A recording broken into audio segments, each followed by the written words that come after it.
Assalamualaikum warahmatullahi wabarakatuh. Hari ini kita akan belajar tentang ilmu pengetahuan alam. Apa kabar anak-anak? Semoga tetap dalam keadaan sehat ya. Dan kalian harus tetap semangat ya walaupun kita masih dalam keadaan pandemi COVID-19. Tetap protokol kesehatannya diterapkan ya. Hari ini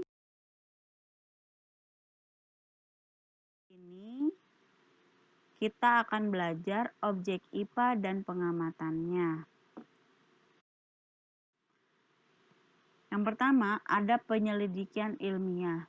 Penyelidikan ilmiah itu terbagi menjadi 3 tahapan. Yang pertama adalah mengamati, bahasa ilmiahnya adalah observasi. Yang kedua adalah membuat inferensi. Yang ketiga adalah mengkomunikasikan. Mengamati nama ilmiahnya adalah observasi. Kita menggunakan panca indera atau menggunakan alat ukur yang sesuai untuk melakukan pengamatan, mengumpulkan data atau informasi. Yang kedua adalah membuat inferensi, menjelaskan pola atau hubungan antar aspek yang diamati serta membuat prediksi. Misalnya kalian sedang mengamati pohon mangga, berarti kalian harus membuat polanya. Misalkan dia berbatang apa, tumbuhannya, daunnya mengandung apa, berwarna apa. Nah, kalian itu sedang membuat inferensi, menghubungkan antar aspek yang sedang diamati. Nah, memprediksi tumbuhan pohon mangga ini termasuknya jenisnya apa. Lalu yang ketiga adalah mengkomunikasikan. Komunikasi itu bisa ada dua, yaitu lisan maupun tulisan. Lisan itu kita bisa presentasi, tulisan kalian artinya bisa membuat suatu laporan. Biasanya di dalamnya ada tabel, grafik, bagan, atau gambar yang relevan. Kemudian ada sikap yang harus dimiliki oleh seorang peneliti, yaitu teliti, sabar, rasa ingin tahu tinggi, objektif, dan tenang. Selanjutnya, apa itu objek IPA? Objek IPA adalah meliputi seluruh benda di alam dengan segala interaksinya untuk dipelajari pola-pola keteraturannya. Nah, objek tersebut bisa dengan yang sangat kecil, objek IPA ya, atau renik, bahkan juga menjadi benda yang sangat besar.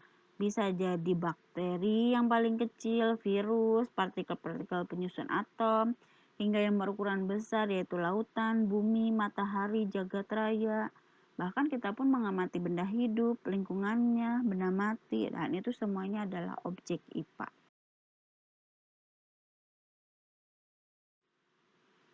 Selanjutnya, IPA itu menjadi beberapa bagian. Yang pertama fisika, kimia, biologi, dan ada juga satu lagi namanya ilmu bumi dan antariksa.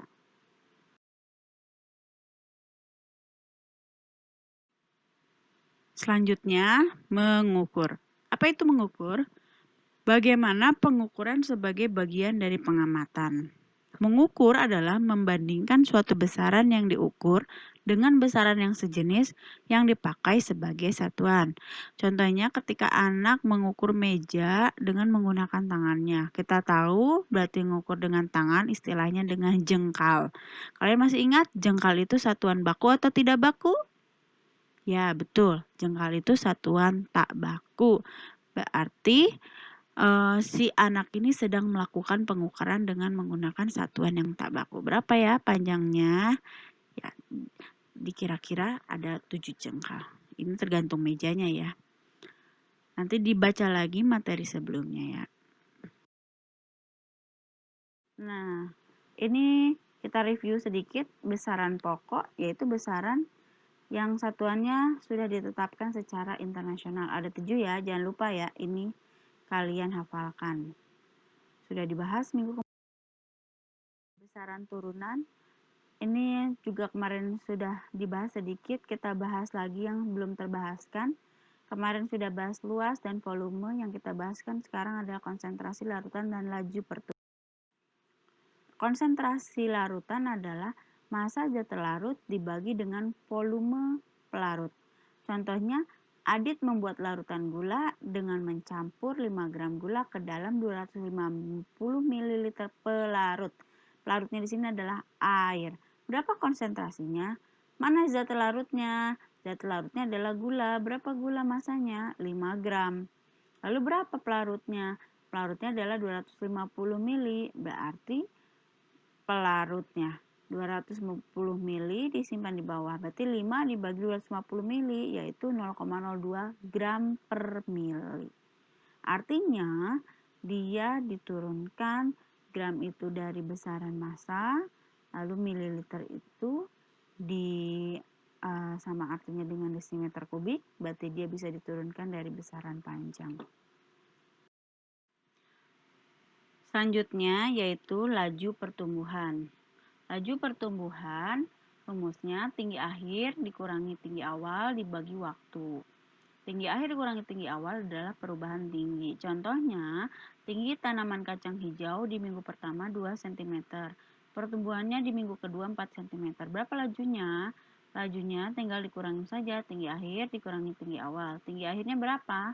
Di minggu kedua yaitu 4 cm. Berapa tinggi awalnya? Di minggu pertama yaitu 2 cm. Berapa waktunya? Waktunya dalam waktu berapa? 2 minggu, karena dia ada minggu pertama dan minggu kedua, berarti totalnya 2 minggu ya. 4 kurangi 2 itu adalah 2 cm dibagi 2 minggu sama dengan 1 cm per minggu. Coba kita buat dalam per hari ya. Kita buat dalam per hari yaitu 4 dikurangi 2 masih sama ya angkanya 4 cm dibagi 1 minggu berapa hari nak? 7 hari. Ini ada berapa minggu? 2 minggu. Berarti 2 kali 7 sama dengan berapa? 14 hari. Sama dengan 4 dikurangi 2. 2 cm dibagi 14 hari. Sama dengan 1 per 7 cm per hari. Oh 1 per 7 Bu? Kita sederhanakan saja, 2 bagi 2, 1, 14 bagi 2, 7. Jadi 1 per 7 cm per hari.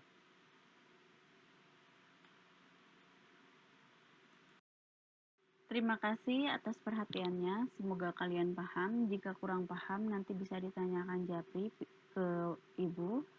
Jika masih kurang paham, bisa diulang lagi videonya. Terima kasih. Wassalamualaikum warahmatullahi wabarakatuh.